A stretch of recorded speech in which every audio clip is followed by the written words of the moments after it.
All right, hello. Hello. How's it going? Good. Hey. How is everyone? Doing good. Cool. Well, I mean, everyone's got the camera off. Everyone's like so wiped already. The grind is getting real. Sorry about my dogs. You don't have to turn them on.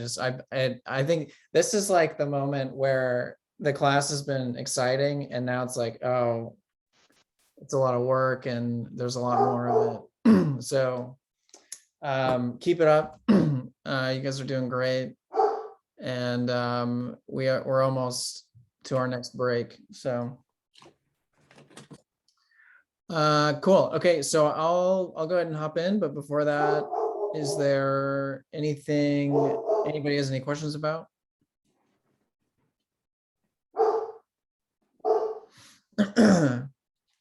Okay. All right, so am I sharing my screen?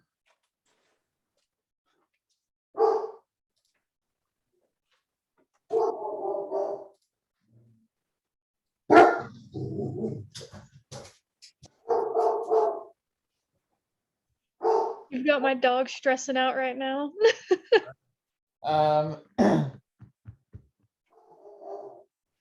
Boys, Cooper. Sorry. All right, so for prep for today, you should have learned about functions. So functions are awesome. You to program, you just write a bunch of functions and then chain them together in unique ways. So functions are like a core part of every language, and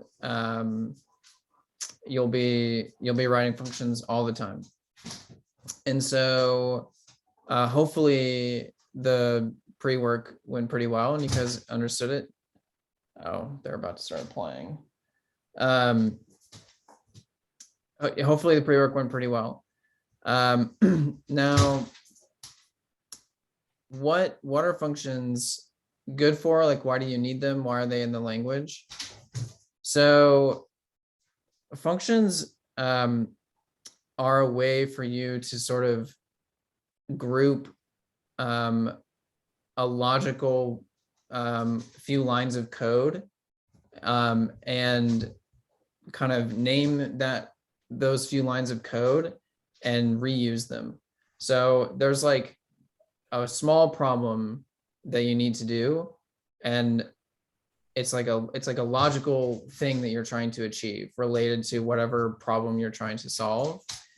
And so a function is just a way to group that small problem. It helps a lot with just being able to reuse your code and get rid of duplication. And it also can help with just code readability.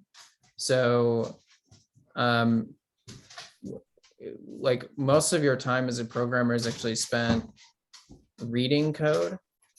I'm sorry, can you hear the like shuffling? I don't get, is that distracting you all? Let's go play somewhere else. Go on, go. You guys want to go outside?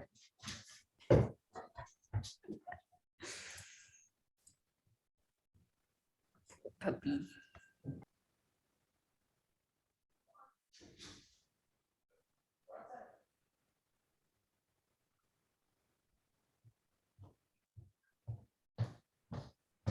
Okay. Sorry. So yeah, most of your time as a programmer is actually spent reading code just to like familiarize yourself with what some piece of software is doing. So then you know like how it works and what you need to add to it or change to it, like if you're working on a bug or a feature. So functions are just like a nice way to document what certain code does as well, because you give a name to the function. And so just like with variables, we were like, well, if you're going to make a variable, make it like a good name. When you make a function, you can also give it like a nice name that documents what it does. And it just helps with readability of your code. Okay, so I'm going to make an in-class file for today.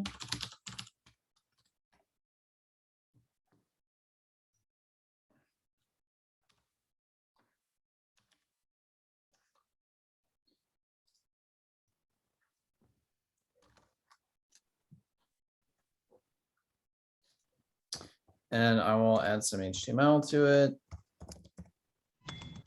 Head and a body. And then I'll add a script tag.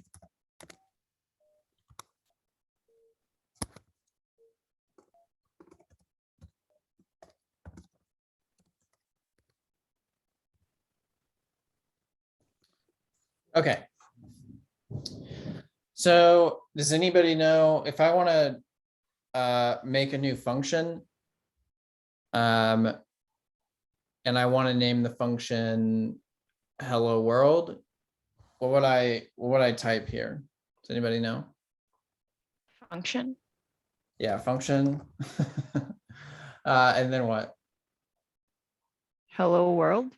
So a space, lowercase h, hello world. And then now what? The parentheses. Yeah, good. And then, so this can be a parameterless function. So then after the parentheses, then what do I do? Squigglies. Yeah. I don't think I've heard it called that, but that's good. So yeah, this is the like template of how to declare a function. Now you would never make a function that doesn't have any code in it. There's no use to that. So there will always be something inside it. So inside and in between these squigglies or the curly braces. So yeah, like, but you can put any code you want here. So like, just like when we're inside the script here, like inside the bounds of the script tag, like we can just do whatever JavaScript we want. We can say, 1 + 1, and then we can do const test equals hello. Like you can just write any JavaScript you want. Inside the function, you can do the same thing, essentially. Like you can just write whatever JavaScript you want. And that's totally fine. That code is just tied to that function, and that code's only going to run if you invoke or call the function. So I can do, 1 + 1 inside here, and then const test equals hello inside this function. But it's slightly different than doing it outside of a function. Just because anything outside of the function that's in this sort of like global scope like this, like in the root of a script tag, is going to run automatically, whereas the stuff inside the function only runs when I invoke it. So yeah, typically you'll have something inside your function. So I'm going to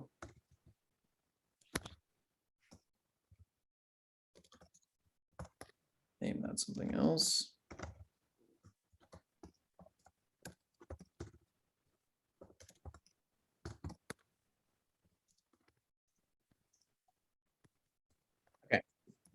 So yeah, so I mean, just like I can console log outside the function, I can also do it inside the function. So I can say console log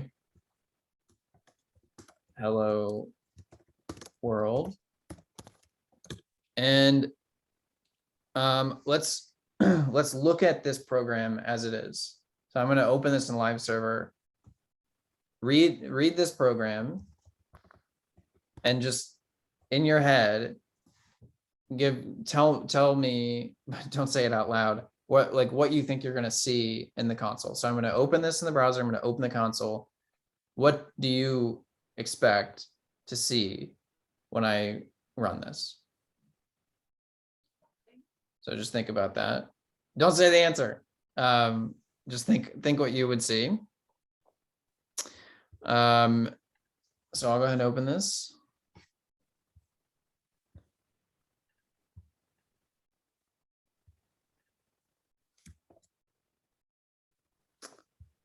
My console is in a different spot.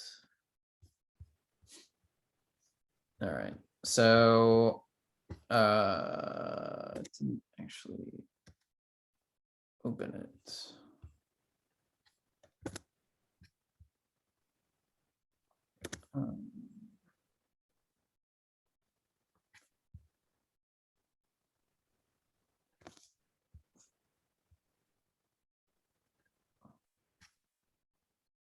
Okay.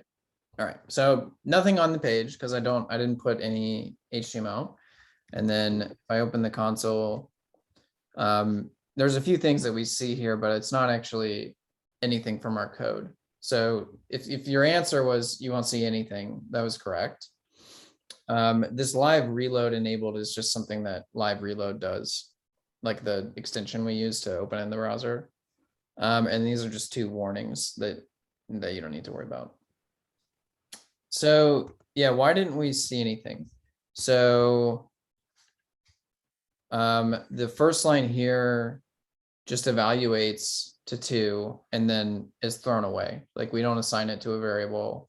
So it does that calculation, but then we don't store the result or anything.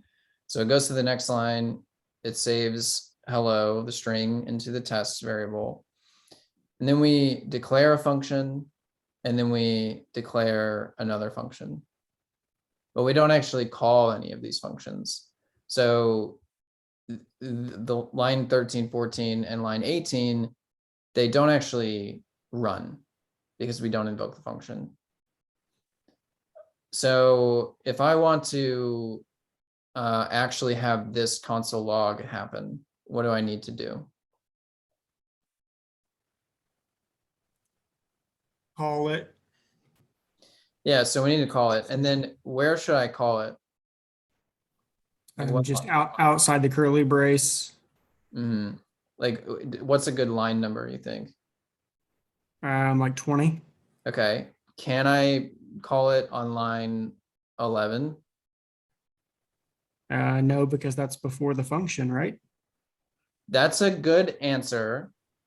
But because normally you should think about the program running top to bottom. And most of the time, the way you would write your code is where you're going to call the function after it's defined. But technically, there's a 2-pass system whenever this script is interpreted. And the first thing it does is it says, are there any variables or functions defined in this script? And if so, add them to the environment. So technically, when anywhere in this script, test, the function hello world example, and the function log hello world are there. Like you can use them. Now this, like you can reference test before line 10, but it won't have the value hello before line 10. So that's one thing that's kind of slightly different. Like the test variable will be defined. You won't get a reference exception if you try to use test before line 10, but it'll have a value of undefined because it only gets the value of hello on line 10. So that's just something to memorize. Like that's just how the language works. It has a 2-pass system, and those are the rules of the 2-pass system. So yeah, I can technically call the function log hello world here if I want to. And to call it, we just use these parentheses like that. So name of the function, word like spelled correctly, capitalized correctly, and then to invoke it, you do these parentheses like that. So that's invoking a function. And that should look very familiar to you because we've done that quite a bit before. Like, for example, we invoke the log function here. So you know how I've said like, oh, there's a function, oh, there's a method.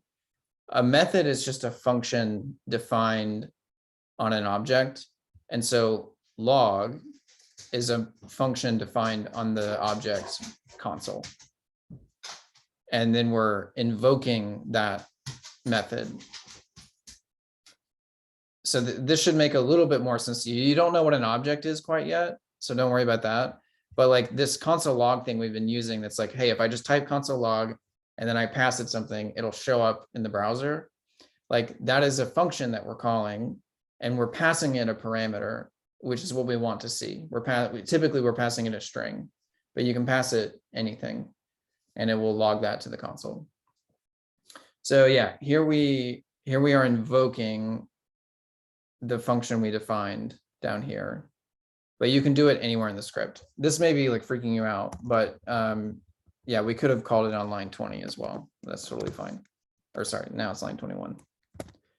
And we still see, you know, hello world logged to the console.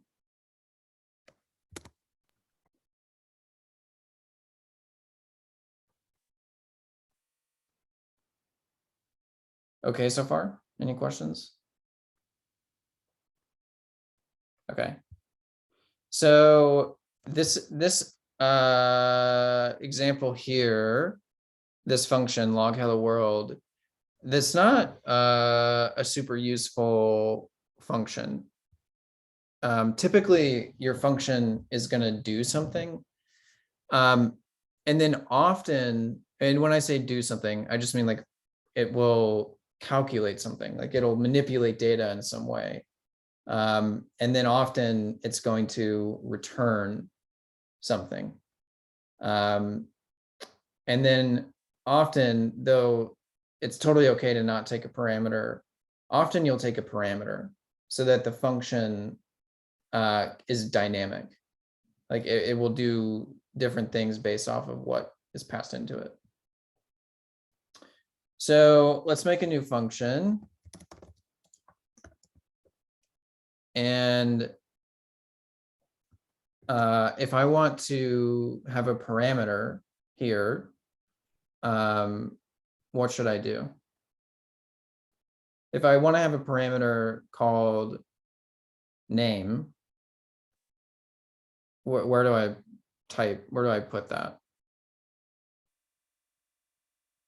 Type it in right there. Yeah, it's like I should like move my cursor or something. Yeah, so if you want to have a parameter, you just put it, when you're declaring the function, you put it inside the parentheses. And this is like defining a variable, basically. So like when we say const hello, or sorry, const test, we're saying, hey, I want to have a variable named test. And that's really pretty similar to what you're doing with the parameter. You're saying, hey, I want to make something called name, and so that's my parameter name, the first parameter name. And then well, let's just start with, you can have more than one parameter, but let's just start with one. So we're going to make a function. What?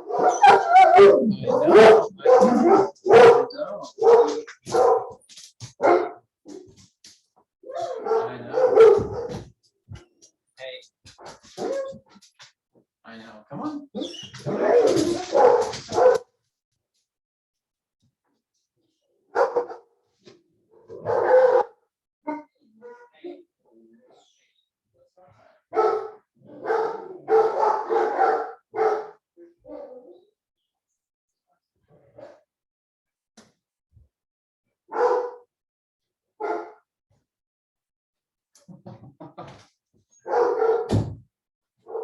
Sorry, they have a doggy door, and people are out walking their dogs.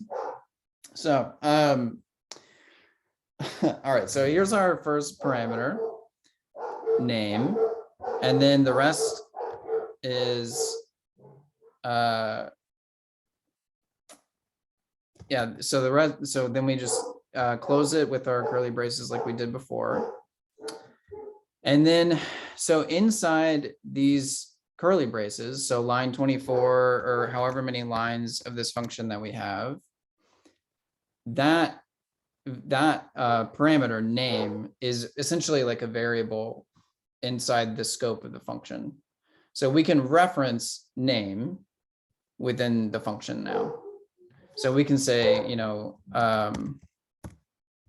console log name. So I'm just using that parameter and I'm just going to log whatever it is. Boys, oh my goodness, I'm so sorry. Come on. Come on.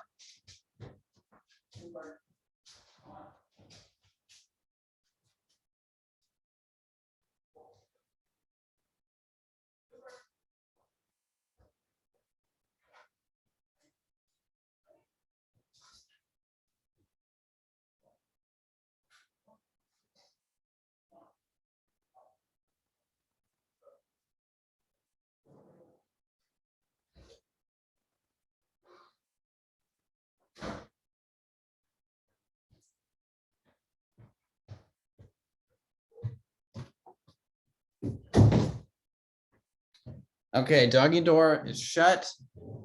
No more distractions. Okay, so we're just going to console log the whatever the value of the parameter is that's passed in. So I can call this function, say hello, and then pass it whatever I want. So I can say, you know, Zach, and we'll console log whatever I pass in. And then I can call that function again, say hello, and say hello to somebody else.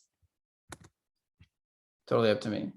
So we define something once, but then we can use it multiple times and pass it different parameters based off of whatever our current program is doing. Okay, so so this isn't that useful though, but let's say we have like a common, like we have a website, you sign up on our website and we have like a greeting message for anybody that signs up on our website.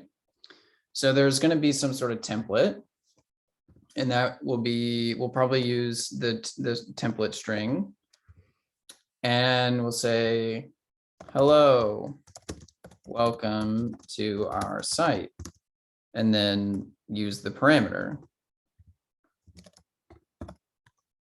So we're making this template string, and then we can console log this instead. So now you can see, like, someone may have signed up on your website, they're typing in a form and they put their name in, and then you want to make the message to greet them. And so you'd call the function, you know, make message, and then pass it whatever the person typed in the form. So the person typed something in the form, you save that in a variable, and then pass that variable into the function that you call. So here you can see I'm doing say hello, Zach and Susan again, but now it's going to be injected into that template message that we did.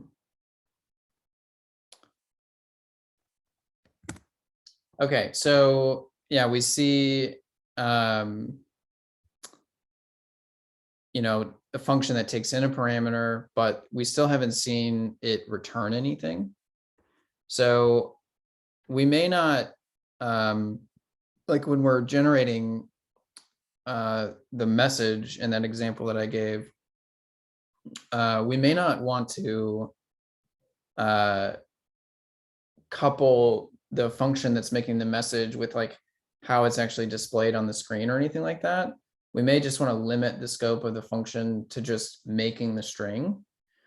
And so instead of console logging, we may have this function give a value back whenever you call it.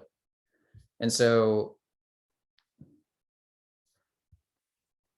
wait, what happened?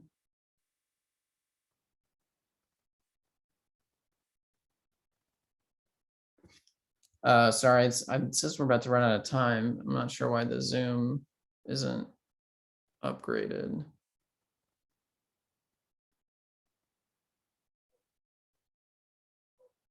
Yeah, we may just have to restart this Zoom here in a few minutes. Man, this has been a horrible class so far with all these just interruptions. And I'll figure out what's going on for the next class. But so if I want this function to give back a value, what do I need to do on line 24 to get it to do that?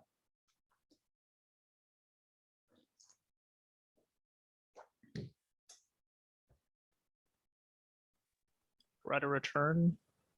Yeah, so all we have to do is at the beginning of the line that is going to evaluate something, we just type return.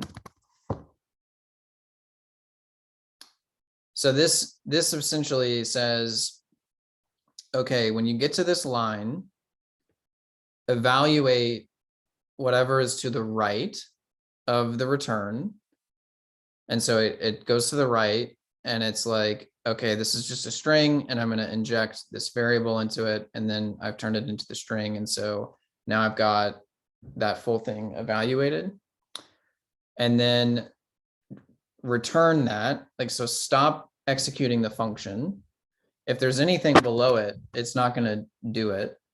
It's going to stop the function at that point and then just give that value back. So essentially, when we add this return,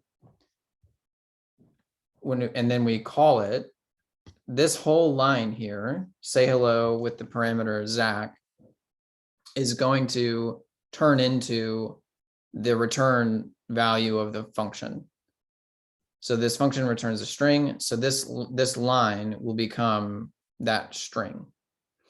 And so it'll evaluate to that string. And so what can we do if we want to use that value later? So we call say hello Zach and the function is returning something. If we want to use it, what do we need to do to like use that value later? Make it a variable? Yeah, so exactly. So we just say, const and whatever we want. Say hello result or something like that. Or say hello message equals say hello. Yeah, so very good. So when our function returns something, we can then use that value, and typically you assign the value to a variable. It's very common. So now I can, do whatever I need to do with that. In this case, I'll just console log, say hello message.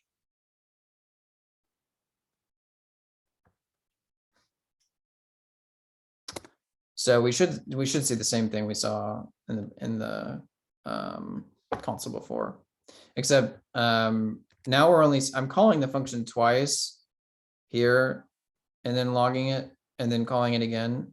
But remember, since I changed the function to not console log, but just to return the string, we're only going to see the message once in the console because I'm only assigning it to a variable for the first time that I call it and then logging it. So we only see the message for me.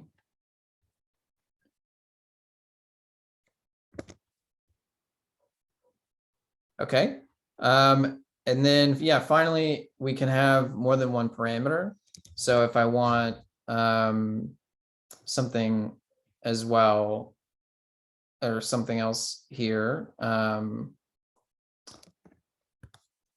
so maybe I know their age or something. Welcome to our site, Zach. I don't know why you would make a message like this, but you are, however, what your age is. Okay, so I updated the function say hello to take a second parameter, and I then reference that parameter in the template string that I'm making. But I didn't, like so that's the definition of the function. The definition of the function says, hey, you should pass it two things. And that is up to the caller to follow that contract. So you as a coder, you need to know hey, this function that I'm working with here, how many parameters does it expect? And if you don't follow the contract, like it might error or it might do something unexpected. So I call the function say hello, and I only pass it in the code at the moment one parameter. So what do you think the message is going to, so we're going to console log that message. What do you think it's going to be for this first invocation here where I pass it just Zach? It'll say, hello, welcome to our site, Zach, you are, and then what do you think will be there? Undefined. Yeah, it'll be undefined. Yeah, it's like what JavaScript is always going to do typically. So yeah, it's going to pass undefined. And then what's really funny is it's going like undefined is a different type than string, but it's going to convert whatever that thing is to a string whenever you inject it into a template variable like this. So it just turns it into the string undefined. And you may have been on a website and seen undefined before in a message or like on the site, or you may have seen like null or NaN. And so like you probably haven't noticed it because you weren't looking out for it. But from now on, anytime you're on a site and you see undefined or null or NaN, you're going to know that it's a bug, that something went wrong, and you'll understand what it is. So yeah, it just says you are undefined because I didn't pass it. I didn't pass it a second parameter. So to do that, I just separate it by a comma, and I'm not 18. So I should just, I'm 32. So yeah, there we go.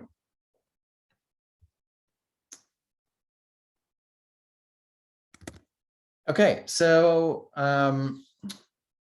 that's pretty much everything that you guys covered in the homework. Oh, and you should have noticed like the parameters can be whatever type you want. So I like this one, the first one is a string, the second one is a number, the third one can be a Boolean. That's up to you and the function that you're writing. So whenever you're writing this function, you have an assumption of what is going to be passed in. So you think like whenever we wrote it, we're like the thing that's going to be passed in is going to be the name, and the name is going to be a string.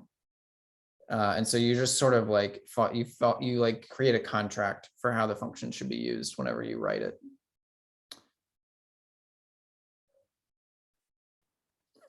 Okay, so the only other thing to know here is that there's a notion of global and local scope. So whenever you make a function, anything inside the squigglies or the curly braces is in a local scope specific to that function. So if I define a variable like const test equals say hello variable, this right here, like test as say hello variable, that is only defined within this function.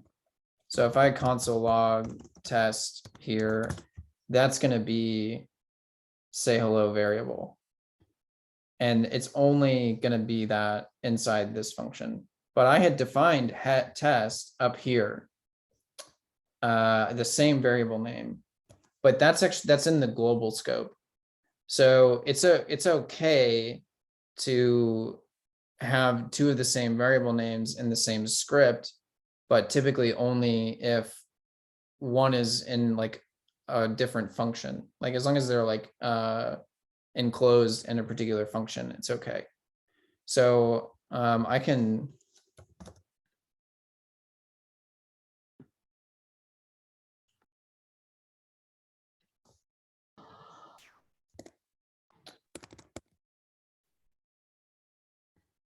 Okay, sorry about that.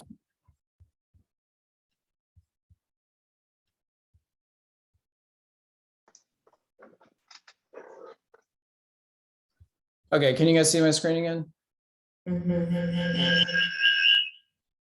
Okay, thank you. Sorry about that.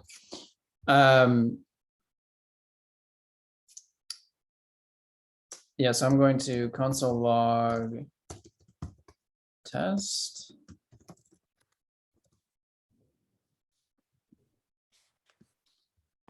Yeah, so this script so far, we define a variable called test and assign it the value hello. We define a function, we define a second function, we call that function, we then define a third function. And I need to move this above the return. The third function also defines a variable called test, and it gives it a different value, say hello variable. And then we console log that. So we then are going to call this function. And so whenever we call it, we'll see this console log. And then we then console log the original test variable that we defined up at the top here. And when we do that, we're not going to see say hello variable. We're going to see hello. Because the global variable is separate and not changed by the local variable that we defined in the function. So essentially, like there's like the scope, which is like what information is available to you in the program. There's a global scope, and then every time you write a function, that function gets like a siloed separate scope that's different than the global one.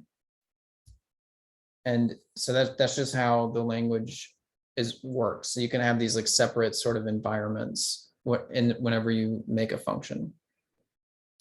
The thing that's cool about the function though is it can still reference the global scope. So what you'll see here when I run this program is we're going to see say hello variable. Where's my...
Oh, I haven't. Sorry, I hadn't saved the file yet. I was so confused why I was saying it twice. Okay. All right. So we see say hello variable, and we also see hello, which are the two values that we gave to this test variable. But if I don't define this test variable inside this function, I can still reference the global scope variable. So when this function was running and we defined a new value for test and logged it, we got the one that was defined inside the function. So inside these curly braces on these lines. But if we don't do that, and I decided to write the line console log test, there is no test variable defined inside this function. And so what it does is say, hey, they're trying to log the variable test, but that's not defined in my scope of this function. So I'm going to look in the global scope and see if there's a variable called test. And if so, I'll log that one. And so that's what happens in this case, is the local scope of this function reaches into the global scope. And that's okay. Like often you're going to have something in global scope, like a shopping cart or something, that you're going to want functions to be able to modify and like reach out of the local scope. So when we run it this time, we're just going to see hello logged twice to the console. Once when we run this function, and then once at the end of this file on line 32. So yeah, we see hello and then hello again.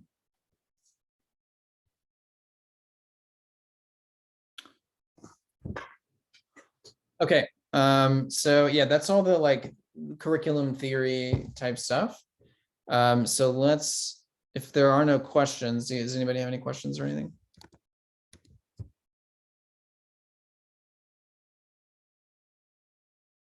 Okay, so let's look at like maybe a better real world example.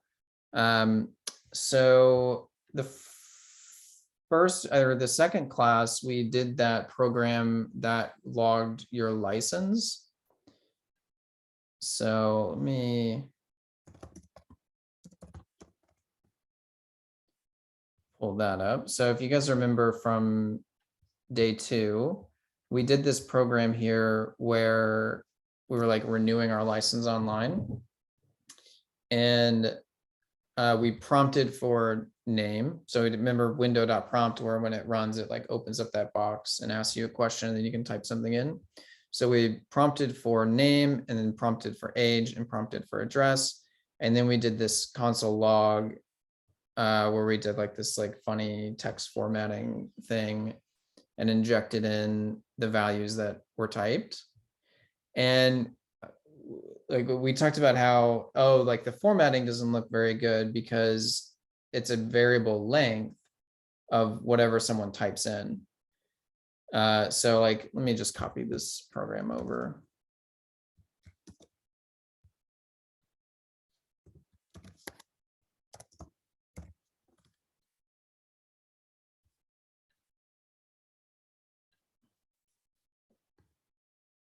All right, so here's the program.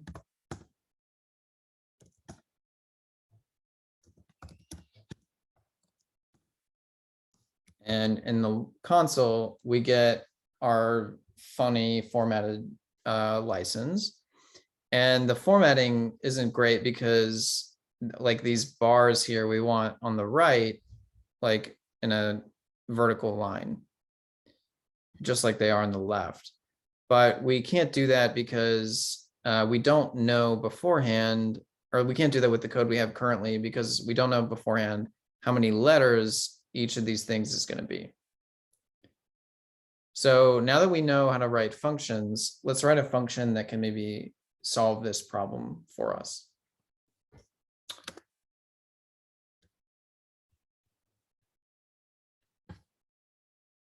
All right, so I'm going to make a function. And what we want to do with this function is we want to take think about what's happening on one of these lines here. So we've got like the vertical bar and then a space, and then we've got like a field header kind of thing, and then a colon, and then a space, and then we've got the field value. And then we have however much padding we need to fill the rest of the line to get to how many characters wide we want our license to be. I mean, so think about if you're like printing a license, like it's only a certain width that you have room for. So this is like, let's see. So our license width can only be,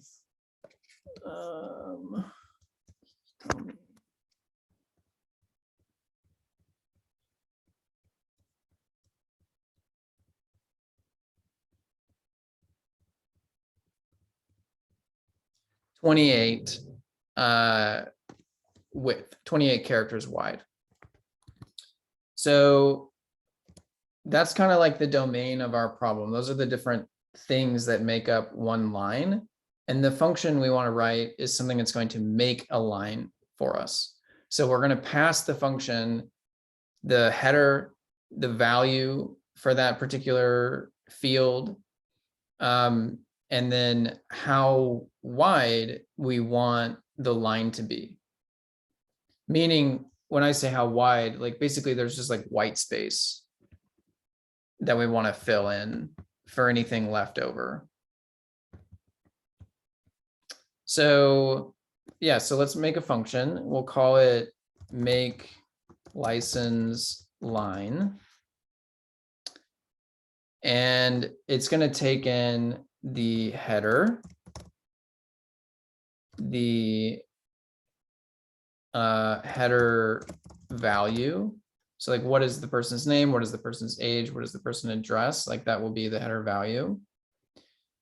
And then the line width. So how wide do we want it to be? So that's our function, at least like the function like blueprint so far of what we may need to take in as a parameter. So we need to know, first off, how many characters is the header? How many characters is the value? So how do we find, so header is going to be a string, header value is going to be a string, and then line width is going to be a number. So if I want to know how many characters is the header, I can do const header width equals header. And then how do I find out how long a string is?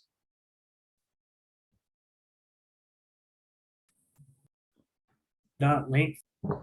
Yeah, so dot length will give us how long that string is. And then we'll do the same thing for the header value.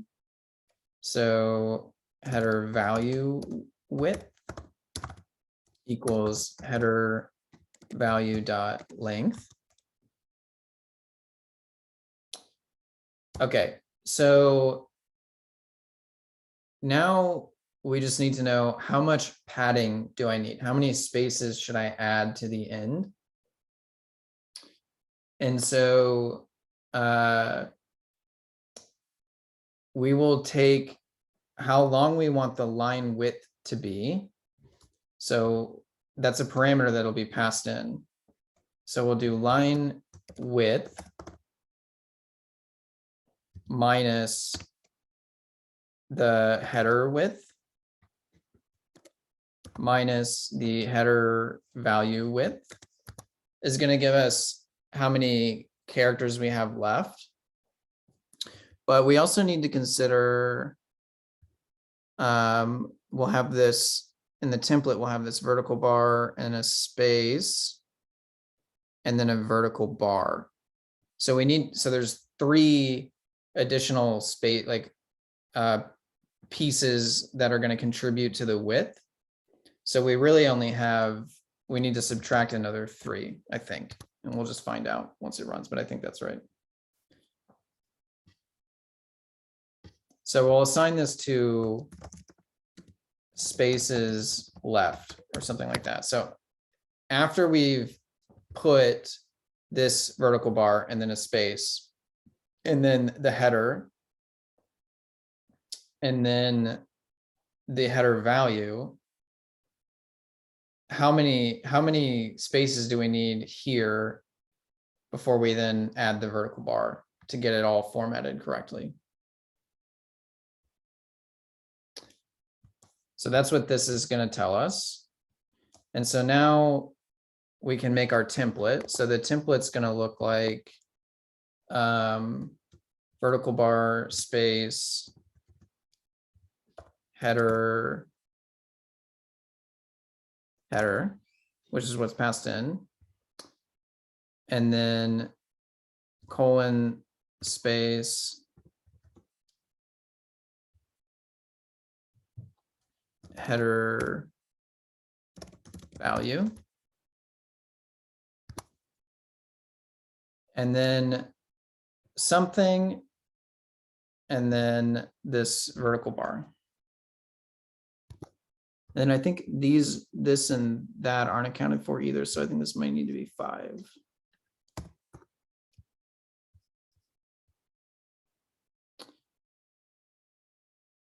Okay, so we just need, in this slot here, we need to add the number of spaces that we have for the spaces left after we've done that calculation. And there's a string method called repeat. So let me show you that real quick. So remember we looked at the MDN string documentation.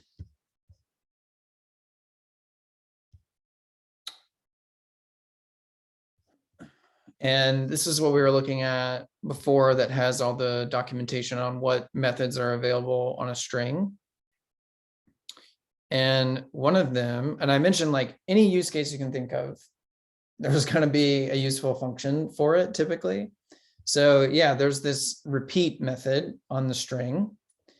And it will, if you call it, it'll make a new string, and then it's going to repeat the string you're calling it on however many times you tell it. So in this example they give here, they take the string because I'm happy.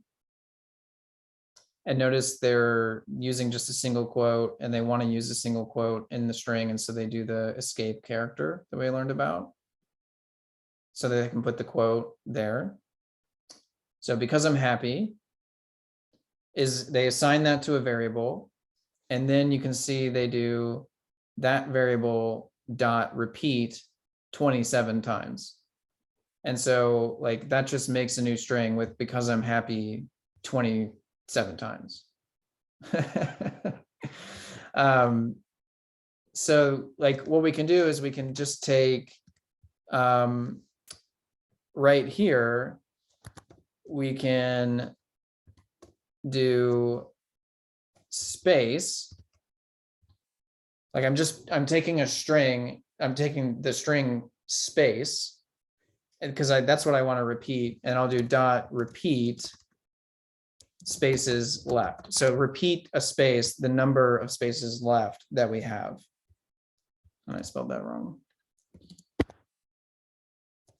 And so we've created this kind of funky little template thing here, and then I'm going to return that. So I've made a function, and when I call it, it's going to take the parameters I pass in and use those things to create a new string for me, and then return that to me so that I can use it. So I can replace these calls here. So instead of this console log, like in this current format, we can do, okay, I guess I did want to do that. We can do make license line. We'll pass it the string name, which is the header. And then we'll pass it, oh, you know what, I can do that. Then we'll pass it the actual value. So name is the variable that we assign the prompt to up here.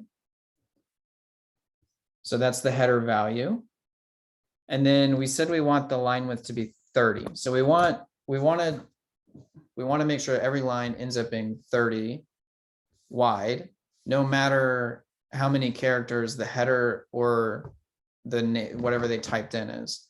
Now, if their name is super long, like that's a bug in our program, and we'd have to figure out how we want to handle long names, like if we want to go to a new line or something like that. But you know, for now, this is okay. So we can see, okay, did I write this right? And is this going to work?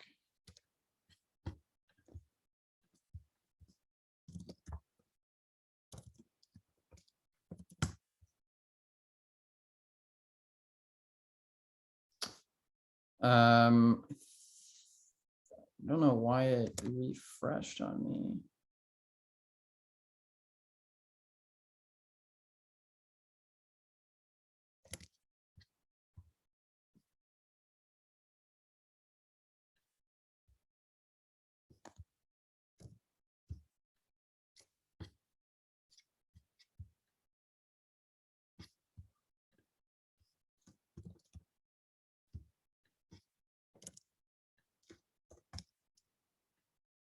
Okay, cool. All right, so, oh yeah, the top is only 28 characters, but I passed in 30. So if we make the top, if we add 2 more characters. Did I add 2 just now?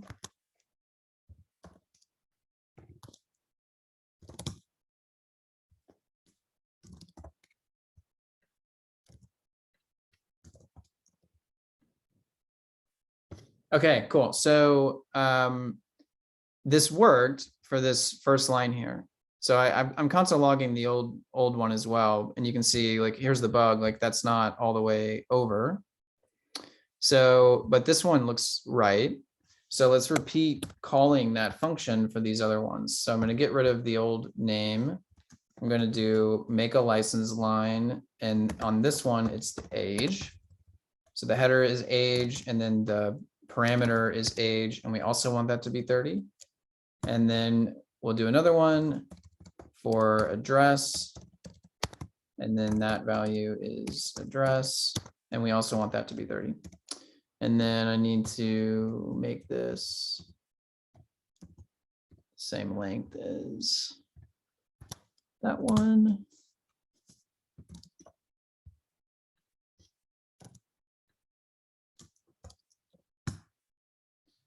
Okay, cool. Look at that. So now we're getting this nicely formatted license, and the header and the values can be variable length.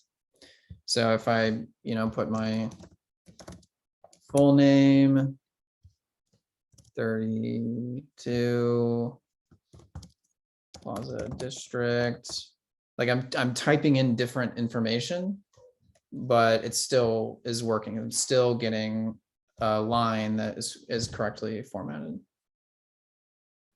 So you can kind of see here the power of the function, which is like there's some logic that's the same, though the information that's going to get passed in will be different. And like we saw a perfect use case here of that, which is that we needed to use that same logic 3 times to make the license, and we passed in different information each time. Now I passed in 30 each time, so maybe that didn't need to be a parameter. Maybe I could have just hard coded that into the function. But one day you may decide you need the license to be wider or something, and so having it parameterized like that might be okay. Or you may have different widths that you use regularly, and so you want to use that function and pass it 15 instead of 30 or something like that. So yeah, if we didn't have functions, then we would have had to have repeated all this code right here for all 3 of these things, which is kind of messy and like prone to errors and things like that, and typos and things like that. So yeah, if this didn't make sense, I would just maybe kind of study this file and try to kind of just walk through it and see if you can make sense of it.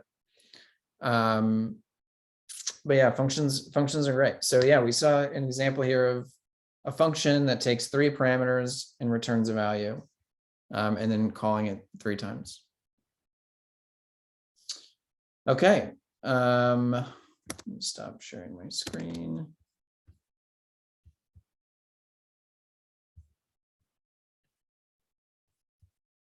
All right, that is everything. Sorry for all the shenanigans with the dogs and the Zoom. But maybe those were needed breaks for you guys for a second. All right, so any questions or anything before we hop off?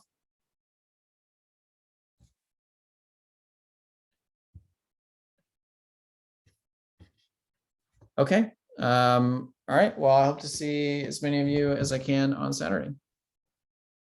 Thank you. See you then. Thank you. Thank you. Yeah. Thank you. Bye.